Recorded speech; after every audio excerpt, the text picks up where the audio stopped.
નમસ્કાર વિદ્યાર્થી મિત્રો, હું ભાવેશ મેયર શ્રી સ્વામિનારાયણ વિદ્યાસાગર સ્કૂલની શૈક્ષણિક યુટ્યુબ ચેનલ અને શૈક્ષણિક વોટ્સએપ ગ્રુપના માધ્યમથી ફરી એકવાર ઓનલાઈન અભ્યાસ કરતા દરેક વિદ્યાર્થી ભાઈઓ અને બહેનોનું માતૃભાષા વિષય ગુજરાતીના વ્યાકરણના આજના તાસમાં સ્વાગત કરું છું. મિત્રો, આપણે ધોરણ 5 થી ભણતા આવ્યા કે ધ્વનિ આપણે ઓળખવા માટે એક વર્ણ પસંદ કર્યો છે. આ વર્ણ ભેગા થઈને શબ્દ બને છે અને શબ્દો ભેગા થઈને પ્રત્યયો લાગીને એમાંથી વાક્ય બને છે. વાક્યના કેટલાક પ્રકારોનો પરિચય આપણે ધોરણ 6, 7, 8 દરમિયાન કરતા આવ્યા છીએ. આ સિવાયના કયા કયા વાક્યો છે, કયા કયા વાક્યોનો આપણે કયા વાક્યોમાં પરિવર્તન કરી શકીએ, એના માટે તમે નજર કરી હોય તો વાક્યના કેટલાક પ્રકારો વિશે તમે સાંભળ્યું હશે. સામાન્ય વ્યાકરણના પ્રકારો, વાક્યના પ્રકારો તો આપણે જોઈ લીધા. દાખલા તરીકે પ્રશ્નાર્થ વાક્ય હોય, ઉદ્ગાર વાક્ય હોય,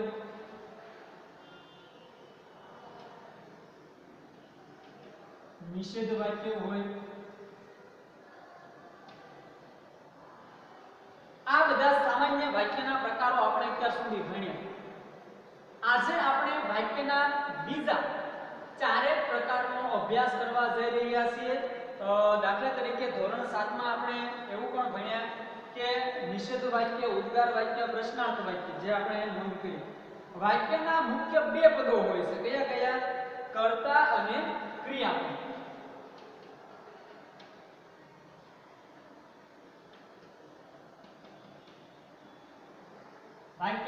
વાક્યમાં બે પદો હોય છે, કર્તા અને ક્રિયાપદ. ઉપરાંત ત્રીજું પદ પણ હોય છે જેને આપણે કર્મ તરીકે ઓળખીએ છીએ. કર્તા, કર્મ અને ક્રિયાપદ. વાક્યમાં પ્રયોજાતા આ ત્રણેય પદોમાં કોની પ્રધાનતા છે, કોનું વધારે મહત્વ છે, એને આધારે વાક્યના ત્રણ પ્રકાર આપણે પાડી શકીએ. કોની પ્રધાનતા છે એના આધારે. દાખલા તરીકે ત્રણ પ્રકારોમાંનો પહેલો પ્રકાર લઈએ, કર્તરી વાક્ય.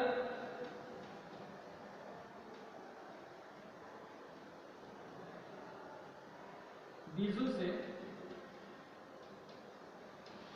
કર્મણી વાક્ય. ત્રીજું છે ભાવે વાક્ય. કર્તરી, કર્મણી અને ભાવે વાક્ય છે. આ ઉપરાંત આપણે પ્રેરક વાક્ય રચના પણ બનાવી શકીએ.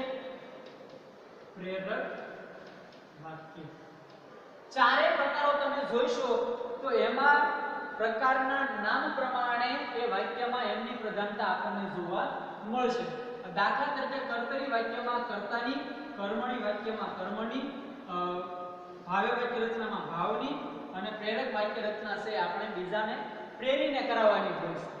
તો આ રીતે આપણે વાક્યને ઓળખી શકીશું અને એક વાક્યને બીજા વાક્યમાં ફેરવી શકશું. કર્તરી વાક્યને કર્મણીમાં, કર્મણી વાક્યને કર્તરીમાં કે ભાવે વાક્ય રચનામાં આપણે બદલી શકીએ. કયું વાક્ય ક્યારે બદલી શકીએ, કયા વાક્યમાં કર્મ છે, કયા વાક્યમાં કર્મ નથી, તો એને કયું વાક્ય કહેવાય એની પણ સમજૂતી આપણે આજના તાસમાં મેળવીશું. સૌથી પહેલા આપણે જોઈએ પહેલું વાક્યનો પ્રકાર છે કર્તરી વાક્ય. કોને કહેવાય, એમાં શું હોય, એના કયા લક્ષણો છે. કર્તરી વાક્ય રચનામાં કર્તાની પ્રધાનતા હોય છે.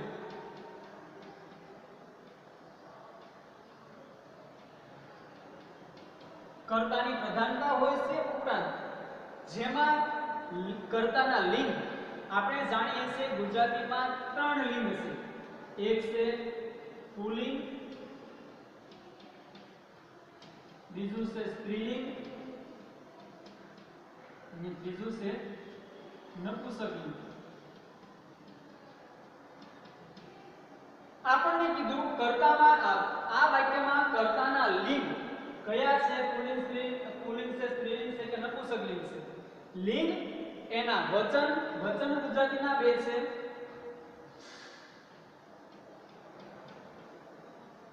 કયા કયા? પેલું છે એકવચન અને બહુવચન. એક વસ્તુની જ્યારે આપણે વાત કરીએ ત્યારે એકવચનનો પ્રયોગ કરીએ છીએ. એક કરતા વધારે 2 3 4 જેટલી પણ વધારે હોય એના માટે આપણે બહુવચનનો પ્રયોગ કરીએ છીએ. તો કર્તરી વાક્ય રચનામાં કર્તાના લિંગ અને એના વચન મુજબ પ્રત્યયો ગોઠવાયેલા હોય છે. આપણે વાત કરી હતી વાક્ય કઈ રીતે બને, શબ્દોને જોડવાથી એમાં પ્રત્યય ઉમેરવાથી આપણે વાક્ય રચના બનાવી શકીએ છીએ. તો એને જોડવા માટે આપણે ઘણીવાર નો, ની, નું, ના એવા શબ્દને પ્રત્યયો લગાડીએ છીએ. તો આ પ્રત્યયો કર્તરી વાક્ય રચનામાં કર્તાના લિંગ અને એના વચન મુજબ ગોઠવાયેલા હોય છે. બહુવચન હોય તો પ્રત્યય બદલાઈ જાય, એકવચન હોય તો પ્રત્યય બદલાઈ જાય, સ્ત્રીલિંગમાં પ્રત્યય બદલાઈ જાય, પુલ્લિંગમાં પ્રત્યય બદલાઈ જાય, નપુંસકલિંગમાં પ્રત્યય બદલાઈ જાય. ત્યારે આપણે ઓળખ કરી શકીએ કે આ કર્તરી વાક્ય રચના છે. ઉદાહરણ તરીકે આપણે ઝડપથી એક વાક્ય લખી લઈએ.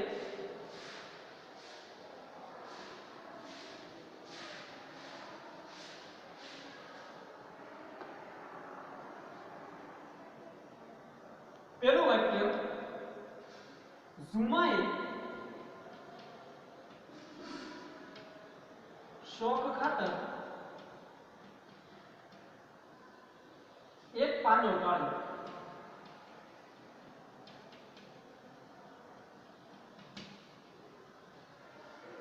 જો ઝુમો છે કોણ છે, કર્તા છે, અને પાડો પાડ્યો આ એની પાડવાની ક્રિયા છે, એને કામ કરેલું છે. ઝુમાએ શોખ ખાતર એક પાડો પાડ્યો. જો અહીંયા એ છે એ પ્રત્યય છે, ઝુમાએ. તો પ્રત્યય છે એ કર્તાના લિંગ અને વચન પ્રમાણે ગોઠવાયેલું છે. ઝુમો એક વચનનો શબ્દ છે અને પુલ્લિંગનો શબ્દ છે, એટલે ઝુમાએ એવું પ્રત્યય આપણે અહીંયા મૂક્યું. શોખ ખાતર એક પાડો પાડ્યો. જો અહીંયા આની જગ્યાએ ગાય હોય તો પાળી, કૂતરું હોય તો પાળ્યું. આ સ્ત્રીલિંગ પ્રમાણે ગોઠવાયેલો છે, આ પુલ્લિંગ પ્રમાણે ગોઠવાયેલો છે, અને આ નપુંસકલિંગ પ્રમાણે શબ્દ આપણે મૂકવો પડે. આપણને નિયમ કીધો જેમાં કર્તાના લિંગ વચન મુજબ પ્રત્યયો ગોઠવાયેલા હોય છે. અહીંયા આપણે પ્રત્યય જોયું, પાળ્યો, પાળી અને પાળ્યું. તો આ બધા એના લિંગ અને વચન મુજબ ગોઠવાયેલા છે. પાડો, ભેંસો,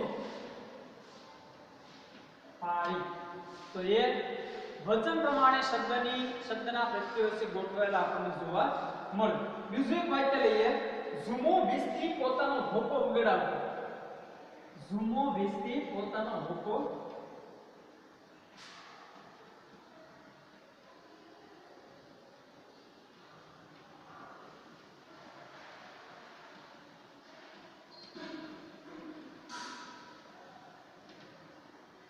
તો ઝુમો કરતા છે, પુલ્લિંગનો શબ્દ છે, એકવચનનો શબ્દ છે, એટલે આપણે અહીંયા ગગડાવતો એવો શબ્દ પ્રયોગ બનાવીએ. ભોકો શબ્દ એકવચનનો છે, પુલ્લિંગનો છે, એટલે આપણે અહીંયા ગગડાવતો એવું કર્યું. એટલે આની જગ્યાએ જો આપણે શબ્દો ફેરવી નાખીએ, સ્ત્રીલિંગના શબ્દો મૂકીએ, નપુંસકલિંગના શબ્દો મૂકીએ, બહુવચનના શબ્દો મૂકીએ, તો એનો પ્રત્યયો છે એ ફેરફાર કરવો પડે. તો ત્યારે આપણે એ વાક્યને જ્યારે જેમાં કર્તાના લિંગ અને વચન મુજબ જે પ્રત્યયો ગોઠવાયેલા હોય એને કર્તરી વાક્ય રચના કહીશું.